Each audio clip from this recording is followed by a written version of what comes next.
afternoon, everyone. Welcome to Tribune News on Q, your go-to afternoon news source only here at Daily Tribune.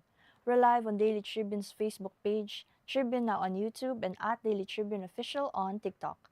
I'm Chynna Basillaje, bringing you today's top stories. Now let's move on to today's headlines.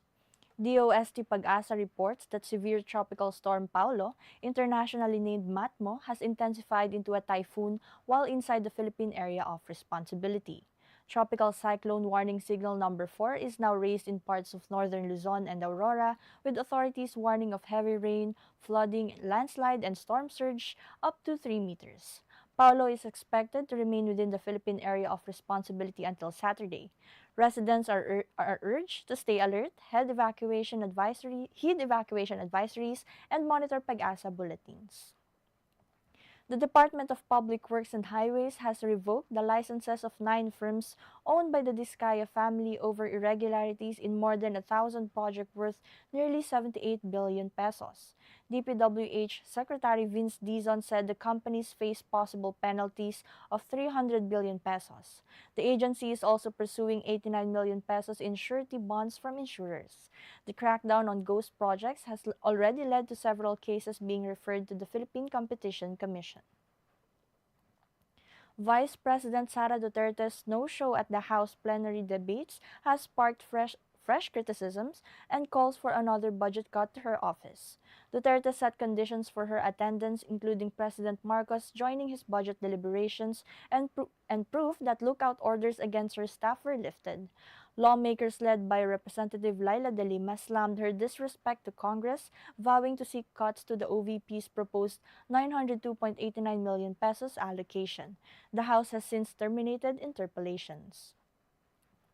President Ferdinand Marcos Jr. inaugurated the Farm Fresh Milk Incorporated plant in San Simon, Pampanga, expressing confidence that it will boost local milk production and provide new jobs for farmers and workers. Marcos urged the company to expand operations and pledge government support to strengthen the dairy industry. He also led the distribution of 60 carabaos and 30 carts to 80 families in Porac under the DSWD's Pag-abot program, aimed at improving their livelihood and quality of life. And now for our international news, the death toll from a school collapse in Sidoarjo, East Java has risen to 7 after rescuers found 2 more bodies Friday.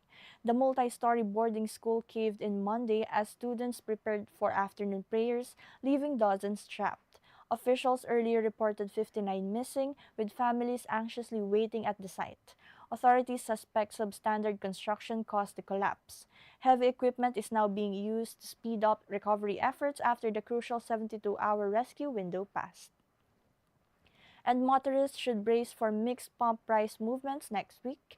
The Department of Energy says gasoline may see a slight rollback of around 5 centavos per liter, while diesel and kerosene could rise by 50 and 25 centavos respectively. The outlook comes amid global price swings tied to U.S. sanctions on Iran, OPEC Plus output and supply risks from Russia's export taxes. Analysts also note that domestic prices. And the Philippine Stock Exchange Index climbed 24.47 points or 0.41% to close at 6,064.23 by midday Friday. All shares also edged higher by 8.10 points to 3,667.39. Sectoral gains were led by services up 1.80% and industrials up 0.83%, while mining and oil slumped 3.78%. Among most active stocks, ICT rose 2.67% to 499 pesos, Jollibee Foods gained 3.07%, and URC advanced 2.61%. BDO and Apex Mining led the decliners. And for our sports update, Indiana Fever star Caitlin Clark has voiced support for WNBA Players Union President Nafisa Collier as the league heads into critical labor talks. Collier recently blasted Commissioner Kathy Engelbert, calling the WNBA's leadership the worst in the world, and criticized low salaries despite rising revenues. Clark agreed players must capitalize on this moment, calling it the most important in league history. Teammate Sophie Cunningham echoed the criticism, saying league leadership lacks accountability and basketball knowledge. And Janelle Salvador calls her Cinemalaya 2025 film Open Endings her dream role, marking her first entry in the Indie Festival.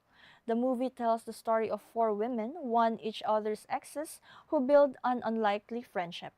Janela also addressed rumors linking to her co-star Clea Pineda, saying they were simply seen hanging out.